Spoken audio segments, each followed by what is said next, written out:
अस्सलाम students, hope that all of you're fine. आज हम डिस्कस करेंगे 9th क्लास की इंग्लिश की न्यू बुक का 3rd चैप्टर जो कि है डैफोडिल्स।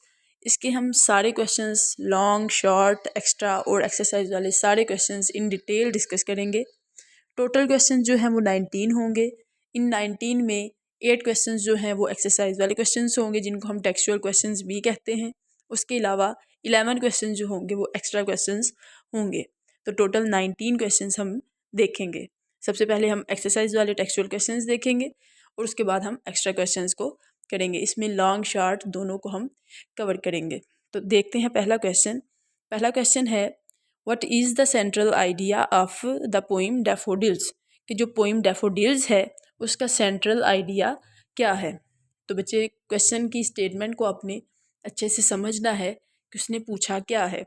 सेंट्रल आइडिया क्या होता है कि मरकज़ी मौजू, मेनली बात क्या हुई है, जो उसका मेन मौजू है वो आपने बताना है।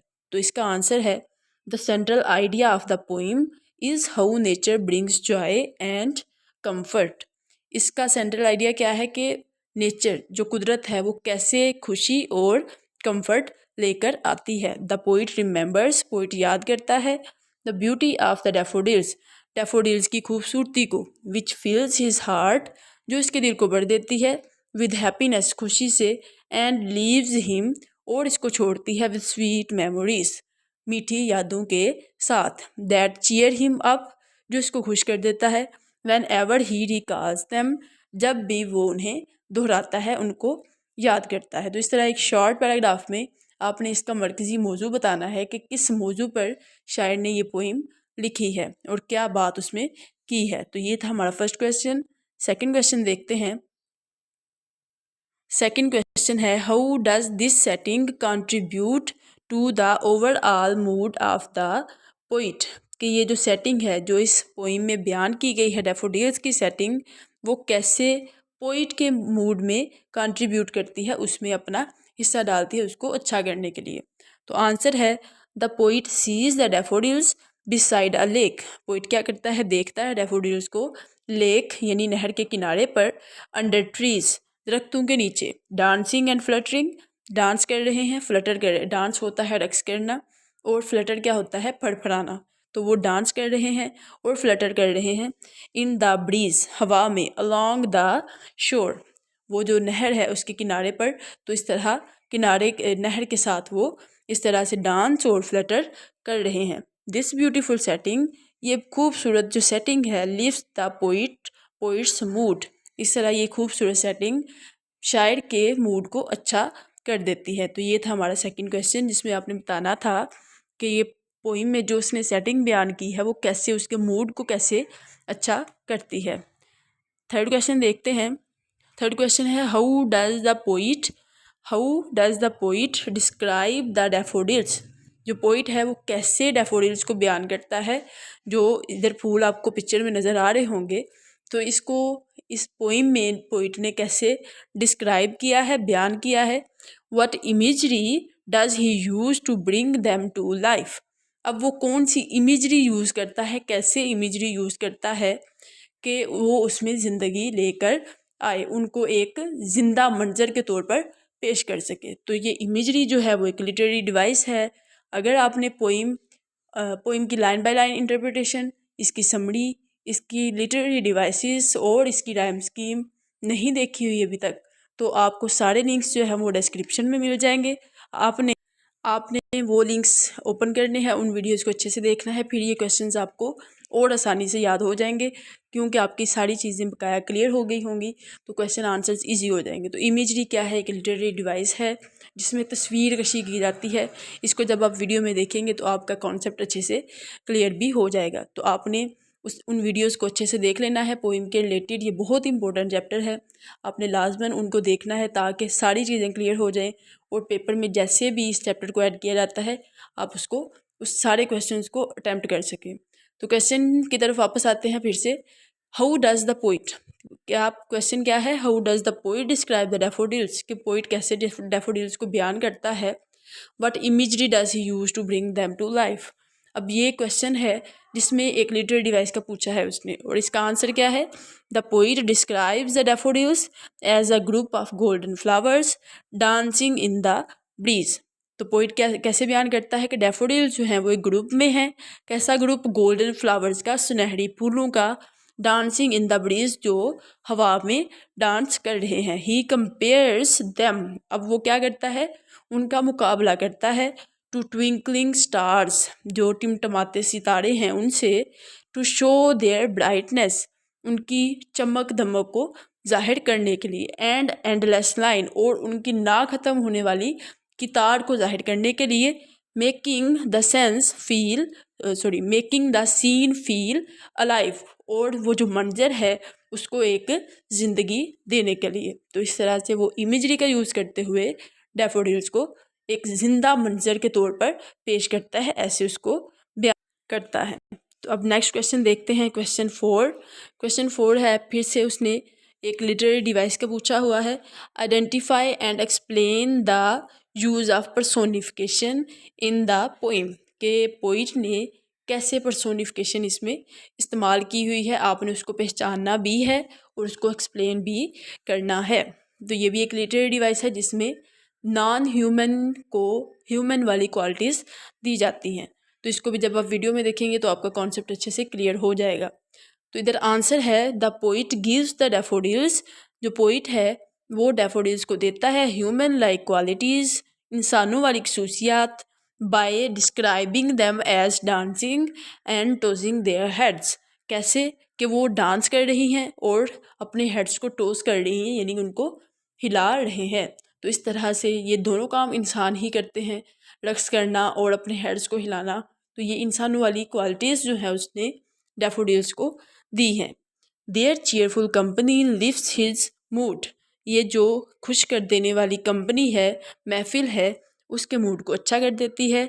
Showing how personification makes the scene, जो ये जाहिर करती है कि पर्सोनिफिकेशन, ये लिटरेरी डिवाइस जो है, मेक्स द सीन, इसने कर दिया जो मंज़र है उसको बनाया है मोर लाइवली एंड अपलिफ्टिंग, उस मंज़र को और ज़िंदा और अपलिफ्टिंग और अच्छा। तो इस तरह से इस पर्सोनिफिकेशन की लिटरेरी डिवाइस जो यूज़ हुई है, इसने भी मंज़र को और मज़ीद ज़िंदगी वाला और अच्छा बना दिया है। तो इस तरह से ये हमारा 4th क्वेश्चन था। नेक्स्ट क्वेश्चन देखते हैं। Why do you think the poet describes the daffodils as Jocund company? तो आप क्यों सोचते हैं कि जो पोइट है उसने डैफोडिल्स को जोसेंट कंपनी कहा? What impact do they have on him? अब उस जोसेंट कंपनी का उन डैफोडिल्स का पोइट पर क्या असर हुआ? हिम से मुराद पोइट है जिसने ये पोइम लिखी है। तो जोसेंट कंपनी क्या होता है? वो महफिल जो बड़ी पुररौनक हो। तो शायर ने डैफोडिल्स को जोसेंट कंपनी कहा है, और हमने बताना है कि इसको अगर जोसेंट कंपनी कहा है, क्यों कहा है, और फिर इसका असर क्या हुआ है। तो इसका आंसर देखते हैं।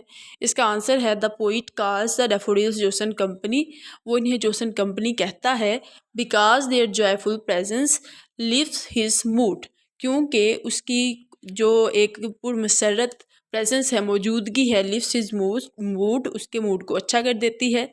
Remembering them later fills him, जब बाद में वो इन्हें याद करता है तो उसे भर देता है विद हैप्पीनेस, खुशी से।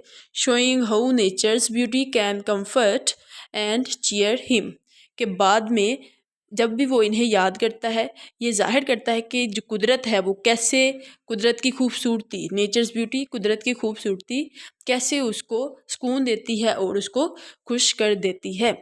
नेक्स्ट क्वेश्चन देखते हैं।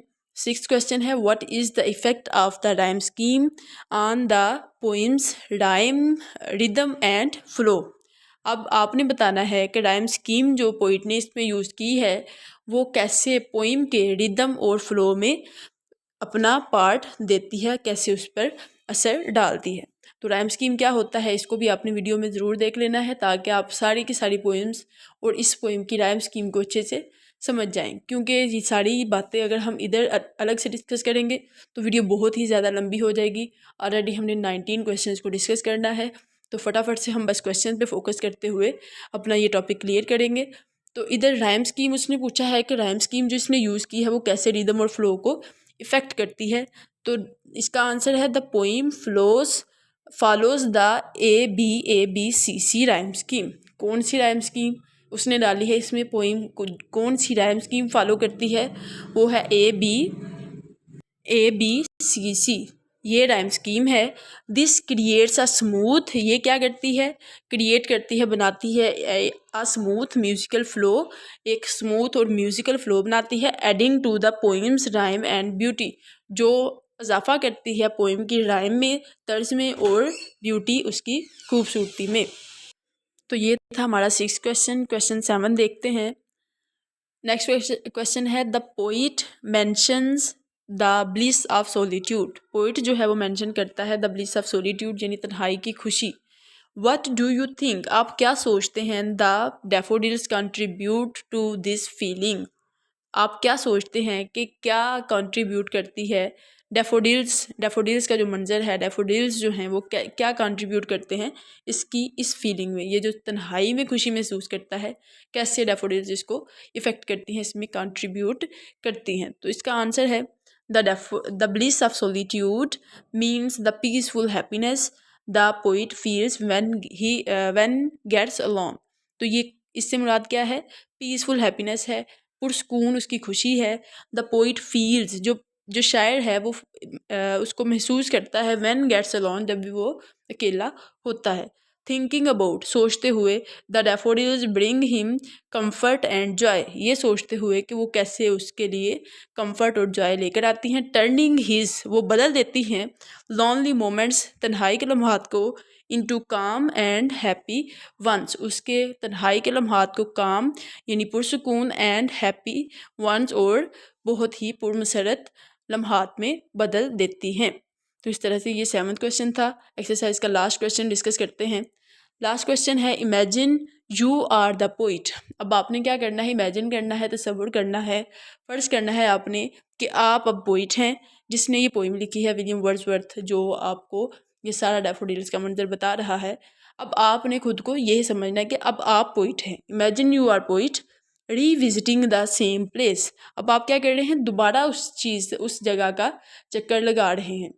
अब आपने पहले चक्कर लगाया, ये सारी पोइम लिखी, अब आपने खुद को पोइट समझना है। तो आपने पहले ये पोइम लिखी, अब कुछ सालों बाद, आफ्टर मैनी ईयर्स, बहुत सालों बाद, अब आप दोबारा से उसी जगह का चक्कर लगा रहे हैं, रीविजिटिंग द सेम प्लेस।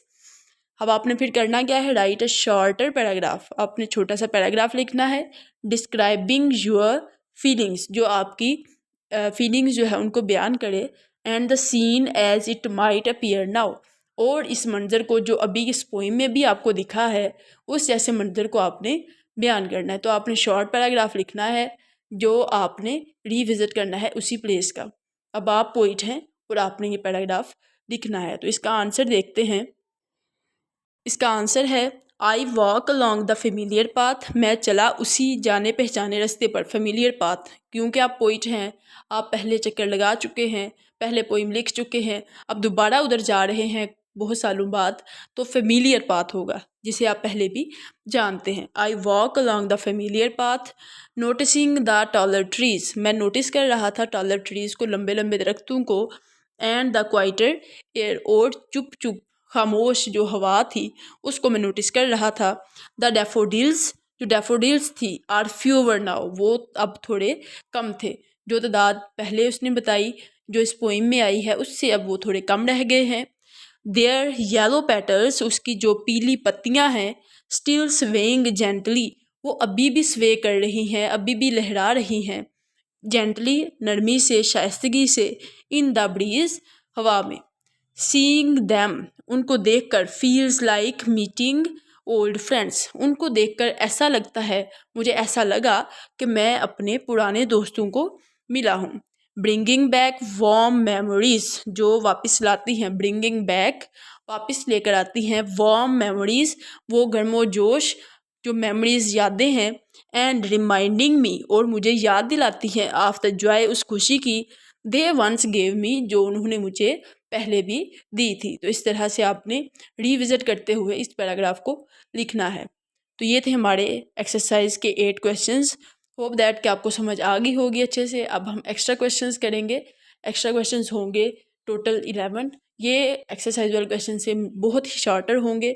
इनको भी आपने अच्छे से समझते जाना है, स्टेटमेंट्स को और आंसर्स को देखते जाना है और इनके आंसर्स नोट करते जाना है। तो फर्स्ट क्वेश्चन देखते हैं एक्स्ट्रा क्वेश्चंस का। फर्स्ट क्वेश्चन है, who is the speaker? Speaker कौन है? Who is the speaker in the poem? अब पोइट जो है वो होता है किसी भी चीज़ को, किसी भी नज़म को लिखने वाला, लेकिन उसमें रीडर से बात कौन कर रहा है, उन रीडर को मुखातिब कौन कर रहा है, वो होता है उस पोइम का स्पीकर। तो अब आपने बताना है कि इस पोइम में, डैफोडिल्स में, स्पीकर कौन है। What is he doing in the beginning? और फिर आपने बताना है कि वो शुरू शुरू में कर क्या रहा था, जब पोइम शुरू होती है तो वो क्या कर रहा था। तो इस तरह से आपने इस क्वेश्चन का आंसर करना है। आंसर देखते हैं। आंसर है the speaker is the poet. अब जिसने लिखी है वही मुखातिब कर रहा है। ये लिटरेचर में बहुत 3 नैरेटिव्स होते हैं, एक थर्ड पर्सन, एक सेकंड और एक फर्स्ट पर्सन। जब लिखने वाला खुद मुखातिब करे तो वो होता है फर्स्ट पर्सन, जैसा कि इस पोइम में भी है। सेकंड होता है जब यू कहकर अपने रीडर्स को मुखातिब किया जाए, और थर्ड पर्सन होता है ही शी इट, किसी और किरदार को डाला जाए और फिर वो किरदार जो है वो मुखातिब करे। जैसे ड्रामास होते हैं तो ड्रामास में जो लिखता है राइटर और होता है, लेकिन उसमें स्पीकर सामईन को, नाजरीन को मुखातिब कौन करता है, जो उसमें हीरो हीरोइन होते हैं। तो इस तरह से वो थर्ड पर्सन होता है। तो नैरेटिव को आपने समझ लिया। तो इस पोइम का नैरेटिव क्या है, फर्स्ट पर्सन, यानी लिखने वाला ही स्पीकर है। The speaker is the poet. Poet जो है वही स्पीकर है। इन द बिगिनिंग, फिर उसने पूछा था ना, and what is he doing in the beginning, तो अब आपने इसका आंसर करना है इन द बिगिनिंग, शुरुआत में, शुरू में, ही इज़ वेंडरिंग, वो आवारागर्दी कर रहा था, वेंडरिंग, घूम रहा था, थ्रू वैलीज़, वादियों पर से, एंड माउंटेन्स, और पहाड़ियों पर से। तो जब आप फर्स्ट 2 लाइन्स को देखते हैं तो उसमें पढ़ते हैं कि जो वो पोइट था, स्पीकर था, वो क्या करता है, वादियों से और पहाड़ों पर से आवारागर्दी करता है, वेंडर करता है। तो इस तरह ये फर्स्ट क्वेश्चन था एक्स्ट्रा क्वेश्चन का। नेक्स्ट क्वेश्चन देखते हैं। नेक्स्ट क्वेश्चन है, which natural element is the speaker being compared to in the first line? अब जो स्पीकर है इस पोइम का, वो पहली लाइन में किस कुदरती एलिमेंट से, नेचुरल एलिमेंट, किस कुदरती एलिमेंट से कंपेयर किया जाता है। तो फर्स्ट 2 लाइन्स को आप पढ़ेंगे तो आपको पता चलेगा कि द स्पीकर, आंसर है इसका, द स्पीकर कंपेयर्स हिमसेल्फ, जो स्पीकर है, जो बोलने वाला है, वो अब खुद को कंपेयर करता है, अपना मुकाबला करता है, टू अ लोनली, एक अकेले क्लाउड, बादल से, फ्लोटिंग इन द स्काई, जो आसमान में तैर रहा है, फ्लॉट कर रहा है। तो फर्स्ट 2 लाइन्स में ये चीज़ क्लियर होती है कि वो वेंडर कर रहा होता है वैलीज और माउंटेन्स के ऊपर। और सेकंड क्वेश्चन उसने पूछा है कि कौन से एलिमेंट से कंपेयर करता है, तो वो कौन सा एलिमेंट है, lonely cloud floating in the sky. तो ये थे हमारे फर्स्ट 2 क्वेश्चंस। नेक्स्ट क्वेश्चन देखते हैं, where does the speaker encounter the daffodils? जो पोइट है, जो स्पीकर है, वो किधर देखता है डैफोडिल्स को, और and how are they described, और फिर वो कैसे उनको बयान करता है। तो अब इसका आंसर देखते हैं। The speaker sees the daffodils, speaker जो है वो देखता है डैफोडिल्स को, बिसाइड अ लेक, लेक के, नहर के किनारे, दे आर गोल्डन, वो गोल्डन यानी सुनहरी हैं, एंड डांसिंग हैप्पीली, और खुशी से रक्स कर रहे हैं, इन द ब्रीज, ब्रीज यानी हवा में, तो वो खुशी से हवा में रक्स कर रहे हैं। नेक्स्ट क्वेश्चन देखते हैं, how does the poet describe the number of daffodils? जो पोइट है वो कैसे डैफोडिल्स के नंबर्स को, उसकी तादाद को वो कैसे बताता है। तो इसका आंसर देखेंगे, 2 तरह से वो इनके नंबर्स पे, इनके तादाद पे बात करता है। तो आंसर में दोनों इंक्लूडेड हैं। आंसर है इसका, द पोइट सेज, जो पोइट है, जो शायर है, वो कहता है, द डैफोडिल्स, जो डैफोडिल्स हैं, आर काउंटलेस, कि वो इतने हैं कि गिने नहीं जा सकते, काउंटलेस यानी अनगिनत, लाइक स्टार्स, किसकी तरह, स्टार्स की तरह, इन द मिल्की वे, आसमान में, मिल्की वे में वो स्टार्स की तरह काउंटलेस हैं, स्टार्स भी नहीं गिने जा सकते, तो ये भी उसके लिए अनगिनत थे। ही आल्सो यूज्ड, वो ये भी कहता है, ही आल्सो यूज्ड टू से 10,000 के 10,000 इन अ साइट, एक नज़र में, यानी एक नज़र में वो 10,000 देख लेता है, तो दूसरी नज़र में और 10,000, तो इस तरह ये ना ख़त्म होने वाले हैं। Which also shows it's large number, तो उसका ये कहना कि एक नज़र में 10,000 देखता है, ये भी उसकी बहुत बड़ी तादाद में होने को जाहिर करता है। नेक्स्ट क्वेश्चन देखते हैं। नेक्स्ट क्वेश्चन है what action is being performed, कौन सा अमल किया जा रहा है बाय द डैफोडिल्स, डैफोडिल्स की तरफ से, इन द ब्रीज, हवा में। तो डैफोडिल्स हवा में क्या कर रही थी, ये उसने पूछा है।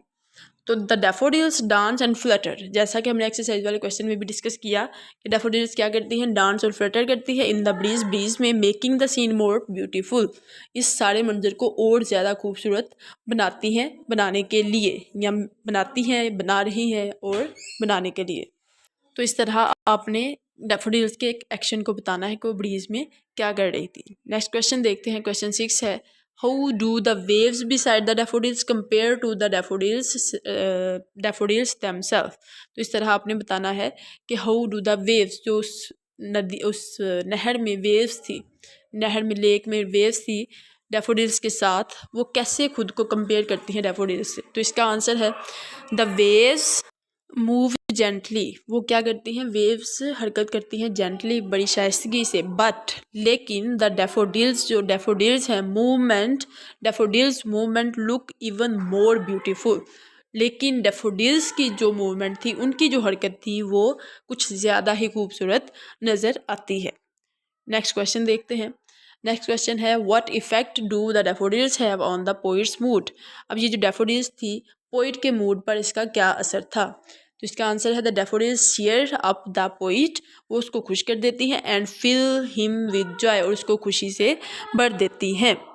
नेक्स्ट क्वेश्चन देखते हैं।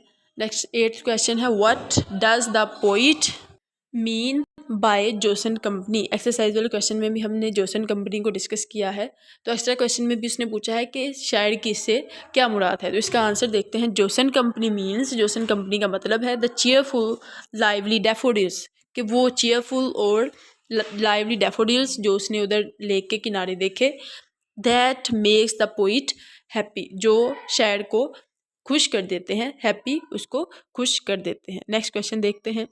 नेक्स्ट 9th क्वेश्चन है what happens when the poet lies on his couch, अब पूछा गया है कि क्या होता है जब जो पोइट है वो अपने काउच पर, अपने पलंग पर जाता है, इन द वेकेंट, फुर्सत के लम्हात में, आर पेंसिव मूड, या फिर सोच विचार के लम्हात में, इस मूड में वो जब जाता है तो क्या होता है। इसका आंसर है the memory of the daffodils, जो डैफोडिल्स की मेमोरी होती है, फ्लैश होता है, पीछे से याद का ताज़ा होना, उस याद की चमक उठना, जैसा कि ड्रामास में भी होता है कि कोई एक्टर है तो कुछ होता है तो पीछे से उसकी ये कैसे हुआ, क्या हुआ, तो वो पीछे से कुछ यादें उसके माइंड में चलती हैं जो हमें नज़र भी आती हैं। तो ड्रामा में ये फ्लैश बैक जो है, ये टेक्निक लिटरेचर में ये टेक्निक यूज़ की जाती है। तो इस तरह से ये इधर भी उसने यही मेमोरी, यही लिटरेरी डिवाइस यूज़ की है कि the memory of the daffodils flash, क्या होता है, वो दोबारा जो है वो उभरती है इन हिज माइंड, उसके जहन में, feeling him with piece and Joy, उसको सुकून से, खुशी से फिर भर देती हैं। नेक्स्ट क्वेश्चन देखते हैं। नेक्स्ट क्वेश्चन है what is the inward eye, inward eye क्या है, what is the inward eye, inward अंदरूनी आंख क्या है, दैट द पोइट मैंशनड, जिसको शायर ने मेंशन किया था, लास्ट पैराग्राफ में वो इसे मेंशन करता है।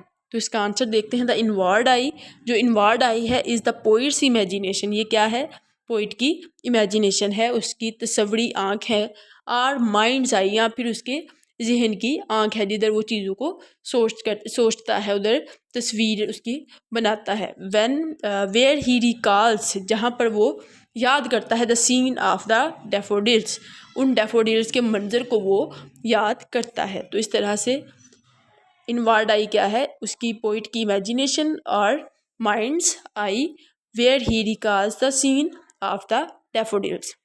लास्ट क्वेश्चन देखते हैं। लास्ट क्वेश्चन है how does the memory of the daffodils, कैसे डैफोडिल्स की जो याद है affect the affect the poet in the end, कैसे ये सारी याद जो है पोइट को आखिर में मुतासिर करती है, क्या उस पर असर रखती है। आंसर है the memory of the daffodils, ये जो डैफोडिल्स की याद है ब्रिंग हिम लास्टिंग हैप्पीनेस, क्या करती है उसके लिए लाती है लास्टिंग यानी रहने वाली खुशी। वेन एवर ही फील्स, जब भी वो फील करता है महसूस करता है, लॉनली आर रिफ्लेक्टिव, जब भी वो तन्हा, लॉनली मतलब तन्हा, आर रिफ्लेक्टिव या फिर सोच विचार के, पीछे वर्ड पेंसिव आया है, इधर वर्ड रिफ्लेक्टिव है, तो ये दोनों एक दूसरे के सिनोनिम्स हैं। थ्रू आउट द वीडियो आपने बहुत सारे सिनोनिम्स देखे होंगे, तो ये भी एक सिनोनिम्स है। ही रिकॉल्स द ब्यूटीफुल सीन, वो याद करता है ब्यूटीफुल सीन को, खूबसूरत मंजर को, विच फिल्स हिज हार्ट, उसके दिल को भर देता है, विद जॉय, खुशी से। तो ये थे हमारे सारे क्वेश्चन आंसर्स। होप दैट आपको समझ आ गई होगी। आपने इनके रिलेटेड दूसरी वीडियोज़ को देख के इस चैप्टर को अच्छे से प्रिपेयर कर लेना है।